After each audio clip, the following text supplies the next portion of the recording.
ఆయన పలుకగానే ఈ లోకంలో సృష్టి అనేది జరిగింది. అలాగే భూచరాలు, జలచరాలు, పక్షులు, ఆకాశ పక్షులు, వృక్షాలు అన్నిటినీ దేవుడు సృష్టించినట్టుగా చూస్తున్నాం. అవన్నీ మాట చేత సృష్టించారు, మాట చేత సృష్టించారు. కానీ మానవుని మట్టి నుండి తీసి ఆయన పోలికగా ఒక చక్కని మనిషిగా చేసి ఆ మానవులోకి జీవాత్మను అప్పుడు మనము సృష్టింపబడ్డాము, లేక ఆదాము సృష్టింపబడ్డాము. ఆదాము నుండి అవ్వను చేశాడు, వారి ఇరువురు నుండి ఈ జనాంగం వచ్చింది.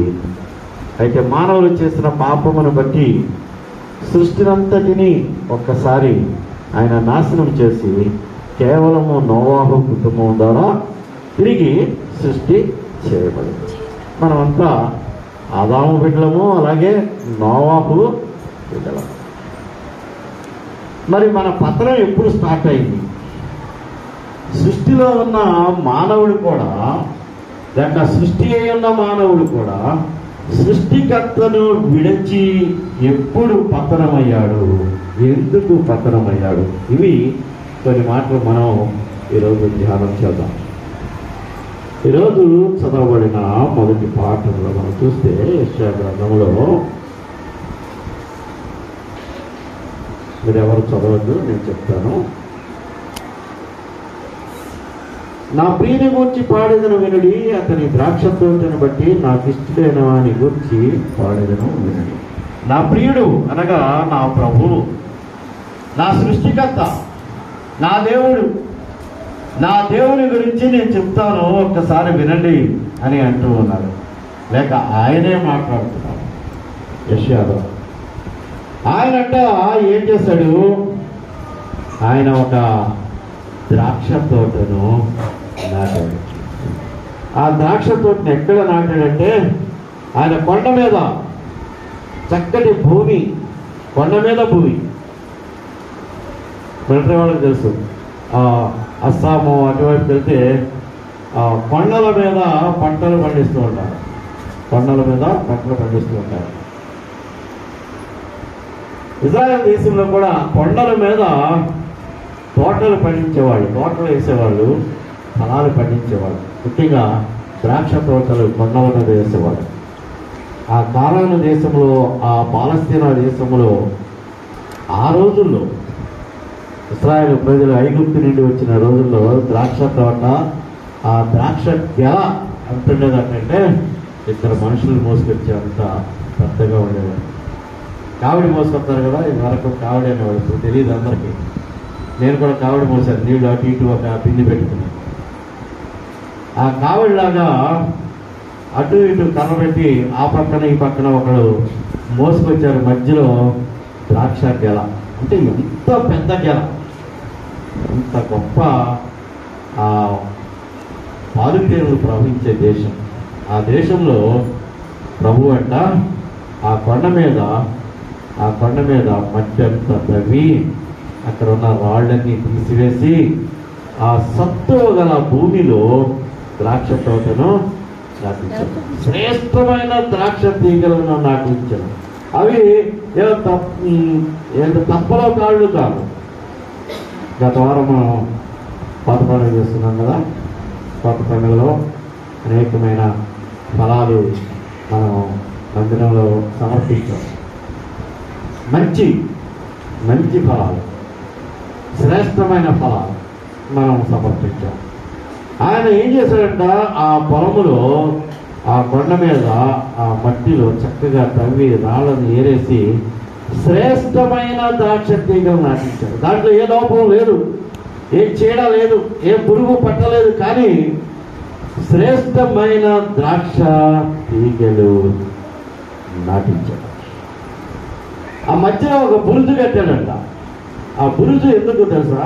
దాని మీద నిలబడి ఎవరు వస్తున్నారు, ఏంటి, నక్కలు వస్తున్నాయా, తోడేళ్ళు వస్తున్నాయా, చేను పాడు చేస్తాయా, తోట పాడు చేస్తాయా చూడటం వరకు ఒక వాచ్మెన్ అన్నమాట ఆ పైన నిలబడి చూస్తూ ఉంటాడు. ఆ ఆ తోట చుట్టూ ఆయన కంచి వేశాడట. కంచి వేశాడు. కంచి వేసి దాని కొరకు చాలా శ్రద్ధ తీసుకున్నాం. చాలా శ్రద్ధ తీసుకున్నాం. మనం పొలంలో పనిచేసేవాళ్ళు ఉన్నారు ఇక్కడ. పొలంలో పనిచేస్తూ ఉన్నప్పుడు ఎంతో శ్రద్ధ తీసుకుంటాం. నీళ్లు పెడతాం, చక్కగా చుట్టూరు కంచె వేస్తాం, ఏ పశువులు రాకుండా ఏమి తినకుండా జాగ్రత్త చేస్తాం. అలాగా ప్రభువు కంచె వేశాడు. ద్రాక్ష తోటలు నాటించాడు, కంచె వేశాడు. ఇంకేం చేస్తున్నాడంటే ఆయన ఫలించాలి. రైతు ఏం చేస్తాడు? పంట వేసిన తర్వాత నీళ్లు పెట్టి ఎరువేసి వర్షం పడిన తర్వాత చక్కగా ఎదురు చూస్తూ ఉంటాడు. దేని కొరకు ఎదురు చూస్తాడు? ఫలాల కోసం కదా, ఫలాల కోసం, లేక పంట కోసం. వరి అయితే పంట కోసం, ఇంకేమైనా వృక్షాలైతే ఫలాల కోసం ఎదురు చూస్తూ ఉంటాడు. మన దేవుడి కూడా ఈ ద్రాక్ష తోటను నాటించి, ద్రాక్ష తీగలు నాటి ఆయన ఫలాల కోసం ఎదురు చూస్తున్నాడు. అప్పుడు ఏం జరిగింది? 4వ వచనం చదవండి.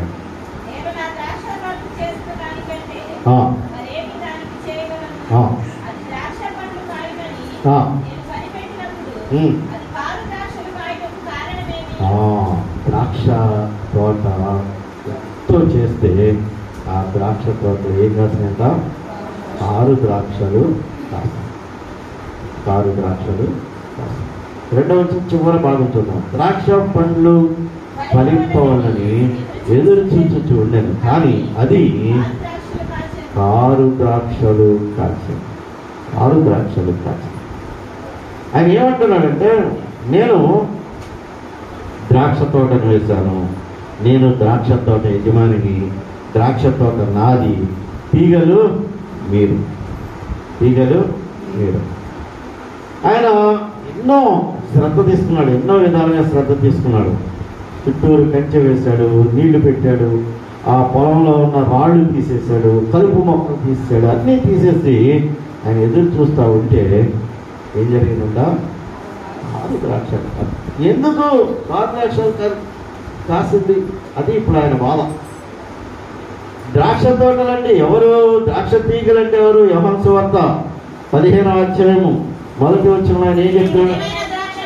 నేను నిజమైన ద్రాక్షావళిని, నా తండ్రి వ్యవసాయకుడు. ద్రాక్ష తోటను నేను, తీగలు మీరు.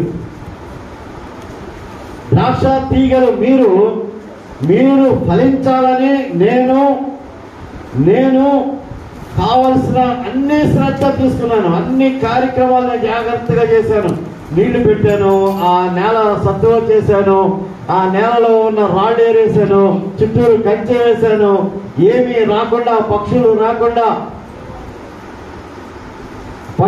రాకుండా కంచె వేసి నేను జాగ్రత్తగా చూస్తూ, నేను ఫలాల కోసం ఎదురు చూస్తూ ఉంటే ఆ ద్రాక్ష తీగలు 6 ద్రాక్షలు కాసి.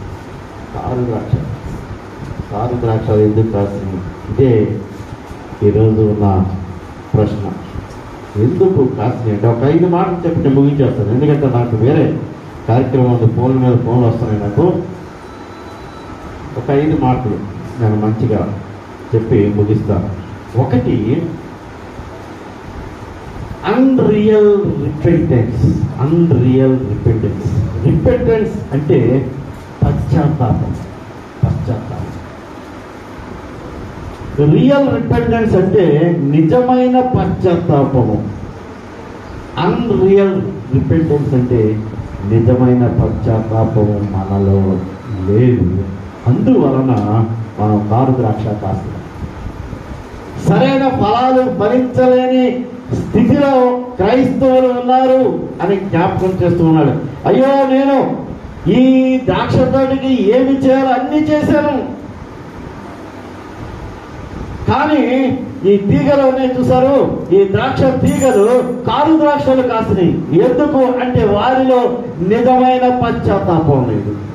నిజమైన పశ్చాత్తాపం. ప్రియ దేవుని స్నేహితులారా, ఈరోజు ఆలోచన చేద్దాం.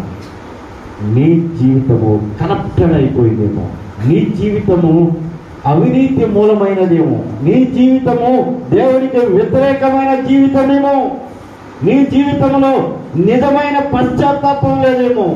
అందువల్ల నువ్వు కారు ద్రాక్షలు కాస్తావు. కారు ద్రాక్ష ఈ ఉదయకాలంలో జ్ఞాపకం చేస్తున్నాం. మనము మన యొక్క జీవితంలో పశ్చాత్తాపం అనగా, అయ్యో నేను ఈ పాపమును చేశాను, ఈ పాపమును నాకు పరిహారము కావాలంటే ప్రభు దగ్గరికి రావాలి, ప్రభు దగ్గర పశ్చాత్తాపం చెందాలి. అప్పుడు నీవు ఫలించు ద్రాక్షావళి వలె ఉంటావు.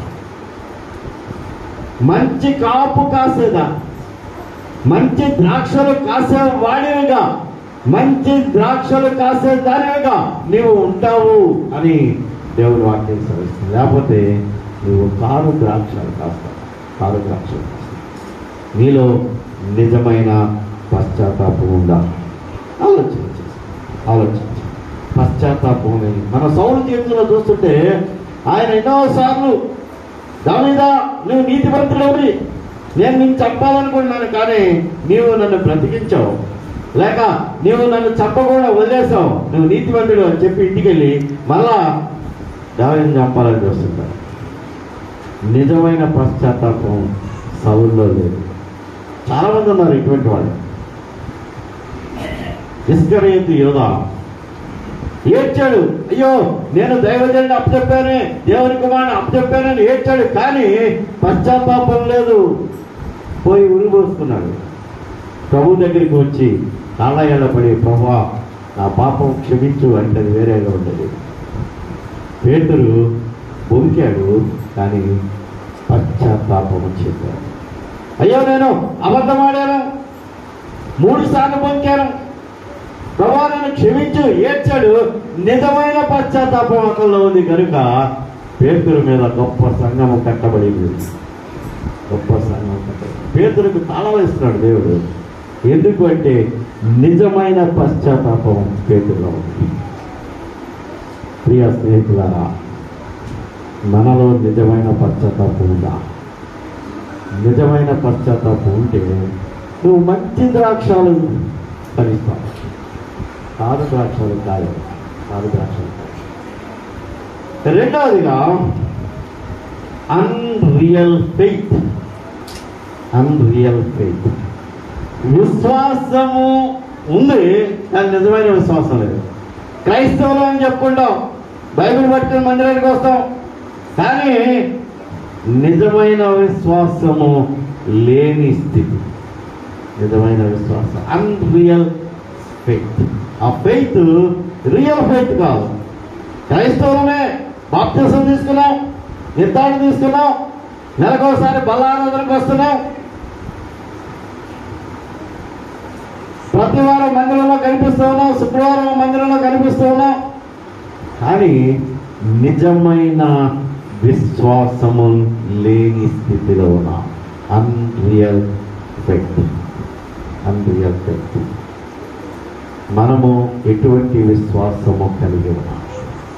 నీవు ప్రభువునందు నిజమైన విశ్వాసము కలిగి ఉంటే, ప్రభు ఏమన్నాడంటే అది ఆ కొండను తీసుకెళ్ళి ఆ సముద్రంలో పడేయాలంటే పడుతున్నారు. ఎంత విశ్వాసం ఉందా? ఎంత ఆవగింజంత విశ్వాసం. ఆవగింజంత విశ్వాసం ఉంటే ఆ కొండ పెగిలింపబడి ఆ సముద్రంలో పడాలి అంటే పడుతుంది అంటారు. మరి మనకు విశ్వాసం ఉందా? లేక మిడిమిడి విశ్వాసం, అవిశ్వాసం, అమ్మో ఇది జరుగుతుందో జరగదు, అవిశ్వాసం. విశ్వాసం లేని స్థితిలో మనము ఉన్నామేమో జ్ఞాపకం చేసుకోండి. చాలాసార్లు మనం ఈ చిన్న ఒక ఉదాహరణ చెప్తూ ఉంటారు. ఒక జరిగిన కథ, జరిగిన విషయం. ఇంగ్లాండ్ దేశంలో వర్షాలు లేవని ప్రార్థన చేయాలని అందరూ సంఘం అంతా నిర్ణయించుకున్నారంట. ఫలానా తారీఖున అందరూ మందిరానికి వెళ్ళి చాలా గట్టిగా ప్రార్థన చేద్దాం, విశ్వాసంతో ప్రార్థన చేస్తే దేవుడు వర్షం ఇస్తాడు, చాలా రోజుల నుంచి వర్షాలు లేక పంటలు ఎండిపోతున్నాయి అని అందరూ నిర్ణయించుకుని సంఘం అంతా వెళ్తున్నారంట. బైబిల్ పట్టుకుని సంఘానికి వెళ్తున్నారు. ఒక చిన్న పాప గొడుగు పట్టుకుని వస్తుంది. గొడుగు పట్టుకుని వస్తుంది. ఇదేంటి, వర్షాలు లేవు, ఏమి లేవు, ప్రార్థన చేద్దామని వెళ్తున్నాం, ప్రార్థన చేయడానికి వెళ్తుంటే నువ్వేంటి గొడుగు పట్టుకొస్తున్నావు అంటే ఆ పాప అందంట, మనం ప్రార్థన చేసే దేవుడు వర్షం ఇస్తాడు కదా, వర్షంలో తట్టుకుంటూ వస్తానా? ఆ చిన్న బిడ్డ యొక్క విశ్వాసం, నా ప్రార్థన దేవుడు ఆలకిస్తాడు, సంఘం ప్రార్థన ఆలకిస్తాడు, కాబట్టి వర్షం వస్తుంది, వర్షంలో తడిసి రాలేను కనుక నేను గొడుగు పట్టుకెళ్ళాలి. అది విశ్వాసం, అది విశ్వాసం. సంఘం అంతా ప్రార్థిస్తుంది పేతురు కోసం. పేతురు సంఖ్యలు విడిపోయినాయి. పేతురు వచ్చాడు ఆ ప్రార్థన కూటమి దగ్గరికి, తలుపు కొడుతున్నాడు. ఆ చిన్న బిడ్డ పేతురు గారు వచ్చారు అంటుంది. హృదయ్ అనే పాపం, హృదయ్ అనే పాపం. ఆ బిడ్డ యొక్క విశ్వాసం ఏంటంటే, మనం అందరం ఎందుకు ప్రార్థన చేస్తున్నాం? పేతురు గారు ఆ సంఖ్యల నుంచి విడిపింపబడాలి, ఆ జైలు నుంచి బయటకు రావాలి, ఆయన కొరకు ప్రార్థన చేస్తున్నాం. ప్రార్థన చేస్తుంటే ఎంత ప్రార్థన అంటే ఎంతో విశ్వాసంతో ప్రార్థన చేస్తుంది. సంఘం అంతా ఆసక్తితో ప్రార్థన చేస్తుంది. కానీ పేతురు గారు వచ్చేటప్పుడు ఆయన గుర్తుపట్టలేకపోయారు. ఆ పాప గుర్తుపట్టింది. గుర్తుపట్టి ఆయన వచ్చారు. ఆయన స్వరం నాకు బాగా తెలుసు. నువ్వు పిచ్చిదానివి, ఆయన జైల్లో ఉన్నాడు, నేను ప్రార్థన చేసేది ఆయన జైల్లో నుంచి బయటికి రావాలని. ఆయన వచ్చిన తర్వాత నమ్మలేకపోతున్నాను. అవిశ్వాసం, అవిశ్వాసం, అన్రియల్ ఫెయిత్. జ్ఞాపకం చేసుకుందాం, మనము నిజమైన విశ్వాసము కలిగి ఉన్నామా? నీవు నిజమైన విశ్వాసము కలిగి ఉంటే మంచి ద్రాక్షాలు ఫలిస్తావు. మంచి ద్రాక్షలు, కారు ద్రాక్షాలు కాదు, కారు ద్రాక్షలు. ఎటువంటి ఫలాలు మనం ఫలిస్తూ ఉన్నాము? చూడండి, అపోస్తల కార్యములు 8వ అధ్యాయము.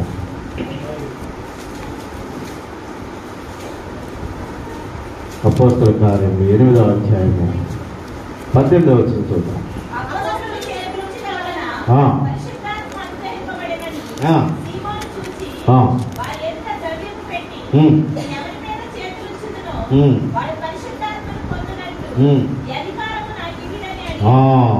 వీళ్ళు చేతులు పెడితే పరిశుద్ధాత్మ పొందుతూ ఉన్నారు పేతురు, యోహానులు. కాబట్టి నాకు ఆ పరిశుద్ధాత్మను ఇస్తే గనక నేను చాలా ఈ మాయల మంత్రాలు మానేసి పరిశుద్ధాత్మను అందరి మీద పెట్టేస్తాను, అందరూ బాగుపడిపోతారు అనుకుని ఆ గారడి సీమోను పేతురు దగ్గరికి వచ్చాడు. ఇదిగో నేను మీకు డబ్బులు ఇస్తాను. పరిశుద్ధాత్మను డబ్బులతో కొనలేము, పరిశుద్ధాత్మను డబ్బులతో కొనలేము, విశ్వాసమును డబ్బులతో కొనలేము. అతనికి విశ్వాసం లేదు. దేవుని యందు విశ్వాసం అంటే, నేను మీకు డబ్బులు ఇస్తాను, ద్రవ్యం ఇస్తాను, మీరు నాకు ఆ పరిశుద్ధాత్మ వరమని అతడు మాట్లాడాడు. మనం కూడా అన్ని చాలా విషయాల్లో దేవుడికి వాగ్దానాలు చేస్తుంటాం. నువ్వు అది చేస్తే ఇది ఇస్తాను, ఇది చేస్తే అది ఇస్తాను. అంతేగాని విశ్వాసంతో ప్రార్థన చేయలేని పరిస్థితిలో మనం ఉన్నామేమో ఒకసారి జ్ఞాపకం చేస్తాం. నిజమైన విశ్వాసము మనకు కావాలి, నిజమైన విశ్వాసం మనకు కావాలి. మూడవదిగా చూస్తే అన్రియల్ హోలీనెస్, నిజమైన పరిశుద్ధత లేకుండా జీవించు. ప్రభు అంటున్నాడు, నేను పరిశుద్ధుని కనుక మీరు పరిశుద్ధులుగా ఉండాలి. I'm holy, you should be holy. నువ్వు తాగుడు మానేయాలి, వ్యభిచారం మానేయాలి, అబద్ధాలు మానేయాలి, ఇతరుల మీద సాడీలు చెప్పడం మానేయాలి, ముసలమ్మ ముచ్చట్లు విసర్జించాలి, పరిశుద్ధత కలిగి జీవించాలి. లేకపోతే నీవు కారు ద్రాక్షాలు కాస్తావని దేవుని వాక్యం సాధిస్తాయి.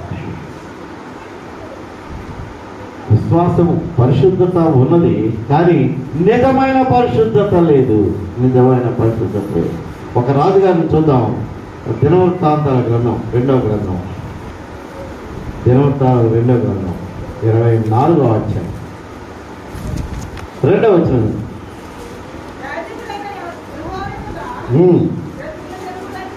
యాజకుడైన యెహోయాదా బ్రతికిన దినములనియు యోవాషు యెహోవా దృష్టికి యథార్థముగా ప్రవర్తించెను.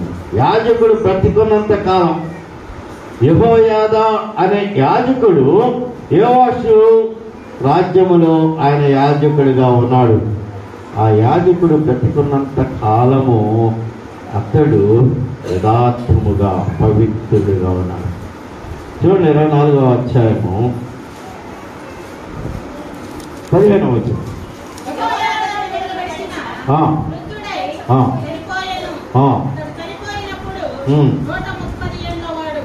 పదిహేడవ వచనం. యెహోయాదా చనిపోయిన తరువాత యోధా అధిపతులు వచ్చి రాజులకు నమస్కరింపగా రాజు వారి మాటకు సమ్మతించెను.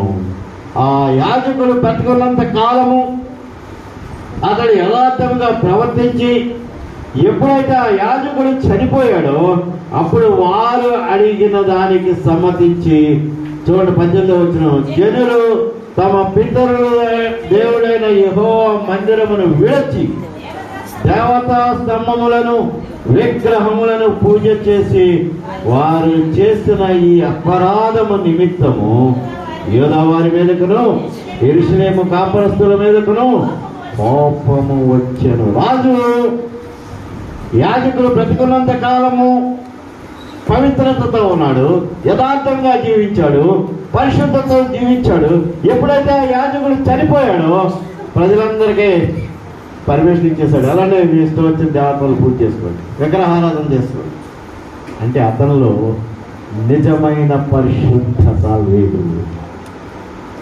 There is no real holiness. కొంతకాలం బాగానే ఉన్నాడు, కొంతకాలం యథార్థంగా జీవించాడు, కొంతకాలం దేవునికి ఇష్టడుగా ఉన్నాడు, కొంతకాలం దేవుని దృష్టిలో పరిశుద్ధుడిగా ఉన్నాడు. కానీ ఎప్పుడైతే ఆ యాజకుడు చనిపోయాడో అప్పుడు అతని జీవితం మారిపోయింది. అతని జీవితంలో సాతాను ప్రవేశించింది. ఇప్పుడు పరిశుద్ధత లేదు. ఇప్పుడు కారు ద్రాక్షాలు కాయటం మొదలుపెట్టాడు. అప్పటి వరకు మంచి ద్రాక్షాలు ఫలించాడు, ఇప్పుడు కారు ద్రాక్షాలు ఫలించటం ప్రారంభించాడు. ప్రియ స్నేహితులారా, మనము నిజమైన పరిశుద్ధత కలిగి ఉన్నామా, లేక ఇంకా మనము మోసం చేసేవారముగా, లేక వేషధారుల వలె జీవిస్తూ ఉన్నాము? నువ్వు ఇంకా వేషధారణ కలిగి ఉంటే ప్రభు ఏమంటున్నాడు, నువ్వు ఇంకా కారు ద్రాక్షలే కాస్తున్నావు, కారు ద్రాక్షలే కాపు కాస్తున్నావు, లేక కారు ద్రాక్షలే ఫలిస్తూ ఉన్నావు. నీ మీద నేను కోపం తెచ్చుకుంటూ ఉన్నాను. కోపం యెరూషలేము ప్రజల మీద దేవుడు కోపగించుకున్నట్లుగా దేవుని వాక్యం చదివిస్తుంది. 4వ మాట చూద్దాం. కారు ద్రాక్షలు ఎందుకు కాస్తున్నాయి అంటే అన్రియల్ లవ్, నిజమైన ప్రేమ కాదు. దేవుని ఎడల నిజమైన ప్రేమ లేదు. దేవుని ప్రేమిస్తున్నావు, మందిరానికి వస్తున్నావు, దేవుని ఎడల భయభక్తులు కలిగి ఉంటున్నావు, కానీ దానిలో నిజం లేదు. నిజమైన ప్రేమ లేని జీవితం. పైకి భక్తి గల వారు వలె ఉండి దేవుని యొక్క శక్తిని ఆశ్రయించని వారు అనేక మంది ఉన్నారంట. పౌలు భక్తులు చెప్తున్నాడు తిమోతితో. పైకి భక్తిగా ఉంటారు, కానీ వారిలో నిజమైన ప్రేమ లేదు, నిజమైన భక్తి లేదు. యోహాను భక్తుడు మొదటి పత్రికలో, యోహాను పత్రిక మొదటి పత్రిక 2వ అధ్యాయం 9వ వచనంలో చూస్తే,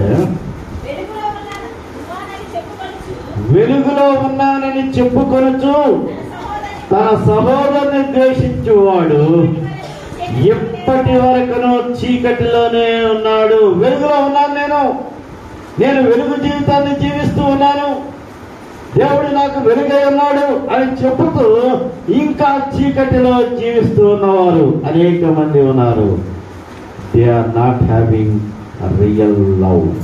దేవుని ప్రేమ వారిలో లేదు. 10వ వచనం, తన సహోదరుని ప్రేమించువాడు వెలుగులో ఉన్నవాడు. తన సహోదరుని ద్వేషించువాడు చీకటిలో ఉండి చీకటిలో నడుచున్నాడు. సహోదరుని ప్రేమింపలేని వాడు. ఆయన చాలా మంది ఏమన్నారంటే, నేను దేవుణ్ణి ప్రేమిస్తున్నాను కానీ నా సహోదరుని ద్వేషిస్తున్నాను. ఇంకేంటి ఉపయోగం? నేను దేవుణ్ణి ప్రేమిస్తున్నాను కానీ నా పక్కింటి వారిని ప్రేమించలేను. నేను దేవుణ్ణి ప్రేమిస్తూ ఉన్నాను కానీ నా గ్రామంలో ఉన్న వాళ్ళందరినీ ప్రేమించలేను. వారి ఎలా దయగలిగి లేను నేను. ఇది నిజమైన ప్రేమ? నువ్వు నిజమైన వెలుగులో జీవిస్తూ ఉన్నావా? నువ్వు నిజమైన వెలుగులో జీవించాలి అంటే దేవుని యొక్క ప్రేమ నీలో ఉండాలి. ఏ ప్రేమ అంటే నిజమైన ప్రేమ. దట్ ఈజ్ అగాపే లవ్ అంటారు. Agape love, agape love. దేవుని ప్రేమ కలిగి ఉండాలి. ఆ ప్రేమ ఎటువంటిది అంటే ఆ ప్రేమ దీర్ఘకాలము సహిస్తుంది, మత్సరపడదు, దమ్మముగా ప్రవర్తింపదు. పౌలు భక్తుడు ఆ కొరింథీయులకు రాసిన 1 పత్రిక 13వ అధ్యాయంలో ప్రేమ గురించి చెప్తాడు. నేను మనుషుల భాషలతో మాట్లాడినా, నేను చక్కటి పాటలు పాడినా, నేను చక్కగా వాయిద్యాలు వాయించినా, నేను చక్కగా వాక్యాన్ని బోధించినా, నేను చక్కగా వాక్యాన్ని చదివినా, ప్రేమ లేని వాడిని అయితే వ్యర్థుడను. If you have no love, agape love, నీకెన్ని టాలెంట్స్ ఉన్నా దేవుని ప్రేమ లేకపోతే నీవు వ్యర్థుడవు, లేక నిజమైన దేవుని కుమారుడు కాదు.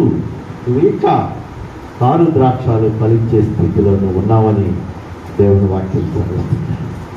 సహోదరుని ప్రేమించలేని వాడు, నా పక్కింటి వాడిని ప్రేమించలేను, నీ తోటి కోడలను నువ్వు ప్రేమించలేకపోతే, నీ సహోదరుని, నీ అక్కచెల్లెలను నువ్వు ప్రేమించలేకపోతే, నీ తల్లిదండ్రులను ప్రేమించలేకపోతే, నీ కుమారులను ప్రేమించలేకపోతే,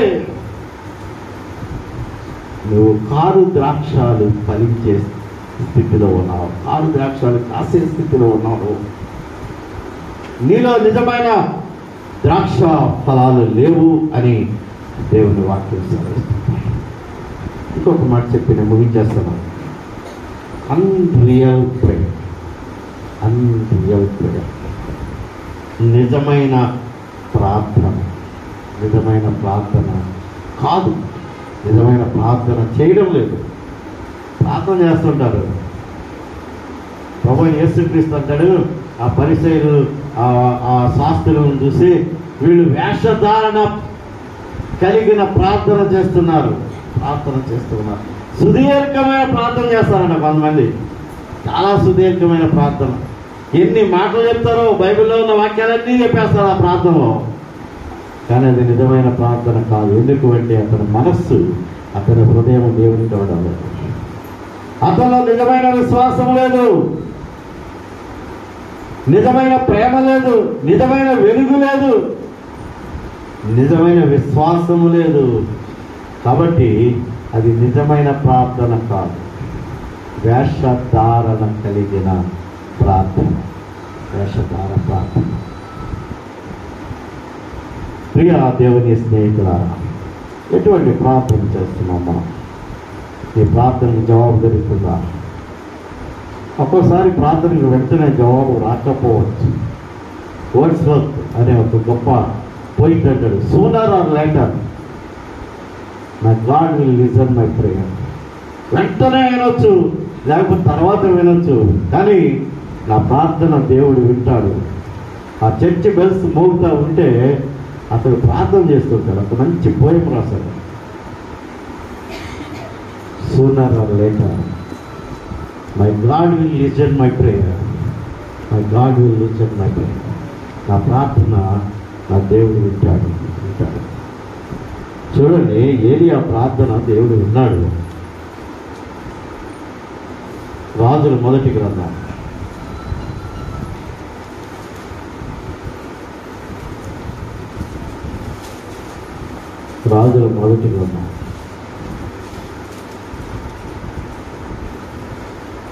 18వ అధ్యాయం 37వ వచనం. నా ప్రార్థన ఆలకించము, యెహోవావైన నీవే దేవుడివై ఉన్నావనియు, నీవు వారి హృదయములను నీ తట్టుకు తిరుగ చేయదు అనియు ఈ జనులకు తెలియనట్లుగా నా ప్రార్థన అంగీకరించుము. నా ప్రార్థన ఆలకించు ప్రభువా. ఈ జనులు తెలుసుకున్నట్లు నా ప్రార్థనను అంగీకరించము. ఆ ప్రార్థన పూర్తి చేశాడో లేదో, ఆకాశం నుండి అగ్ని దిగి దహన బలి ఆ పశువును, కట్టెలను, రాళ్లను, బుక్కిని దహించి ఆ కందకమున్న ప్రతి దానిని దహించి వేసింది. దేవుడు ఏలియా ప్రార్థనను ఆలకించాడు. దేవుడు ఏలియా ప్రార్థన ఆలకించాడు. అంత మాత్రమే కాదు, ఆ ప్రార్థనను అంగీకరించాడు. ఆ ప్రార్థనకు జవాబు దయచేశాడు. దేవుడు నీ ప్రార్థన ఆలకిస్తూ ఉన్నాడా? నీవు నీ ప్రార్థన ఆలకించాలంటే నిజమైన ప్రార్థన చేయాలి. Real prayer, not unreal prayer. విశ్వాసము లేని ప్రార్థన, ప్రేమ లేని ప్రార్థన, వెలుగు లేని ప్రార్థన, భక్తి లేని ప్రార్థన, యథార్థత లేని ప్రార్థన. నువ్వు ప్రార్థిస్తూ ఉంటే కారు ద్రాక్షను కాసే వాడి వలె ఉంటావు అని దేవుని వాక్యం సాధిస్తుంది. ప్రియ స్నేహితులారా, ఇలా ఇటువంటి జీవితాన్ని మనం జీవిస్తున్నాం.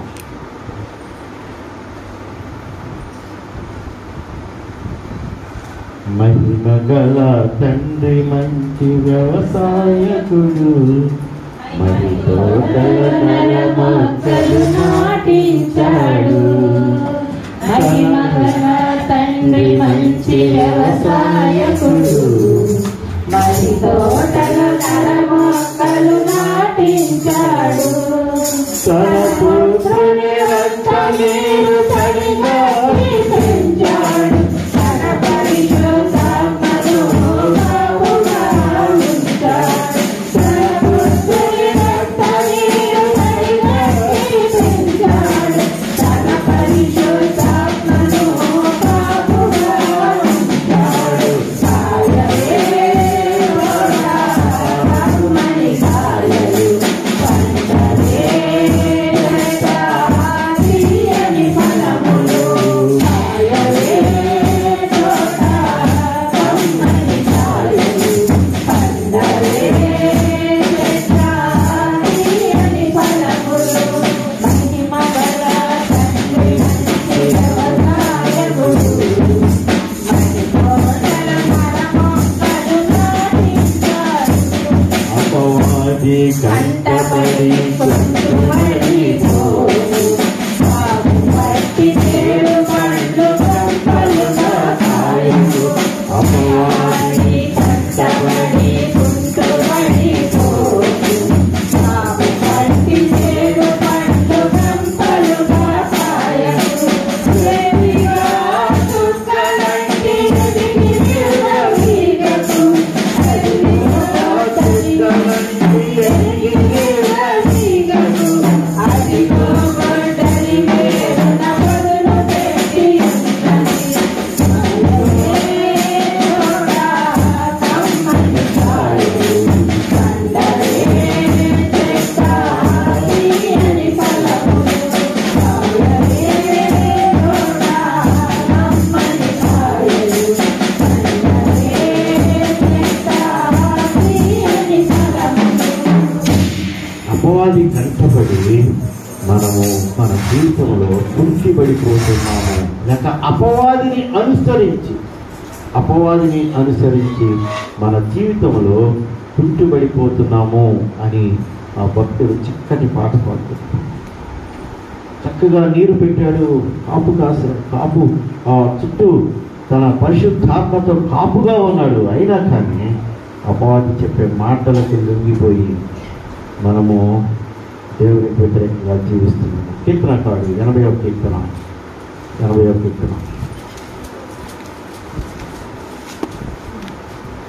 8వ వచనం.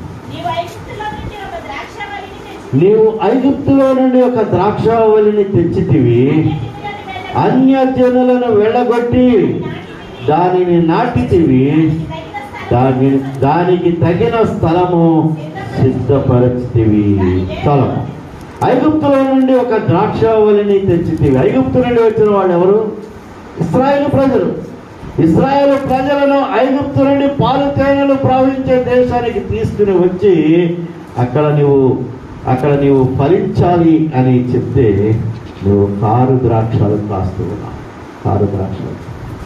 అప్పుడంట ఆయన ఆ ద్రాక్షావళి మీద దృష్టి ఉంచాడట.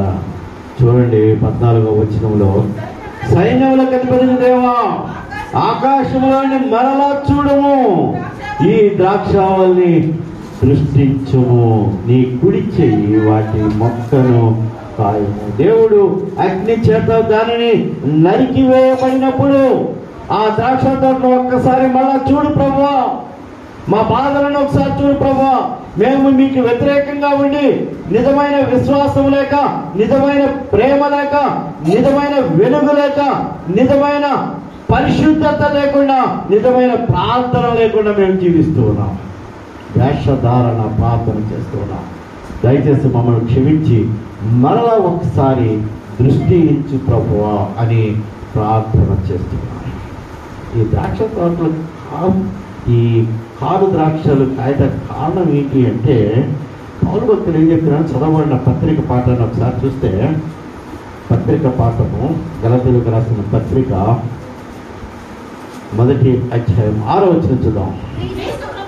క్రీస్తు కృపను బట్టి మిమ్మును పిలిచిన వారిని విడిచి భిన్నమైన సువార్త తట్టుకు మీరు ఇంత త్వరగా తిరిగి పోవట చూడగా నాకు ఆశ్చర్యం వేస్తూ ఉంది. చూడండి, భిన్నమైన సువార్తకు మన మనస్సు మరలిపోతుంది. క్రీస్తు కృపను బట్టి మిమ్మల్ని పిలిచిన వాడు ఎవరు అంటే సిఎస్ఐ సంఘం. క్రీస్తు కృపను బట్టి ఎన్నో సంవత్సరాల క్రితము ఇక్కడ ప్రార్థన మందిరము స్థాపించబడి మిమ్మల్ని విశ్వాసంలో నడిపిస్తూ ఉంటే భిన్నమైన సువార్త వైపు తిరుగుతూ ఉన్నారు. మాకు అది కావాలి, ఇది కావాలి. అక్కడైతే వాక్యం బాగా చెప్తున్నారు, ఇక్కడైతే ఆ ప్రార్థన బాగా చేస్తున్నారు. అక్కడ రక్షణ ఉంది, ఇక్కడ రక్షణ లేదు. భిన్నమైన బోధన, ఆ బోధకు మరలిపోతూ ఉన్నారు. ప్రియా స్నేహితులారా, మనము దేవుడు పిలిచిన ఆ పిలుపుని బట్టి, ఆ కృపను బట్టి, ఆ స్వార్థ యందు మనము విశ్వాసం ఉంచినట్లయితే మనము వెర్రి ద్రాక్షాలు కాయం లేక ఆ విషము చిమ్మే వారంగా ఉండము అని దేవుడు వాక్యం సెలవిస్తుంది. విషము చిమ్మేవారం. క్రైస్తవ జీవితాలు ఇప్పుడు ఎలా ఉన్నాయంటే, ఆ యూట్యూబ్లో చూస్తుంటే అంతా మాయ చేస్తున్నారు. మాయ ఇలా అనగానే పడిపోతున్నారు, లేకపోతే ఇలా అనగానే లేచిపోయినట్టే గొంతులేసేస్తున్నారు. అన్నీ ఏంటి? నిజమేనా? మనం మన దేవుని నామమును అవమానపరుస్తూ ఉన్నామేమో.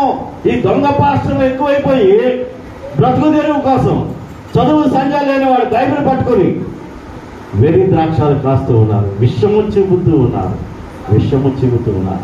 దాన్ని పట్టుకుని మనం వస్తూ ఉన్నాం. చూడండి, రాజుల గ్రంథం 2వ గ్రంథం 4వ అధ్యాయం 39వ వచనం చూద్దాం. రాజులు 2వ గ్రంథం.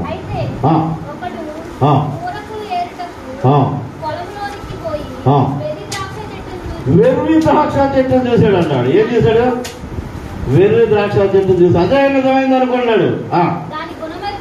దాని గుణమెరుగక తీగలు తెంపి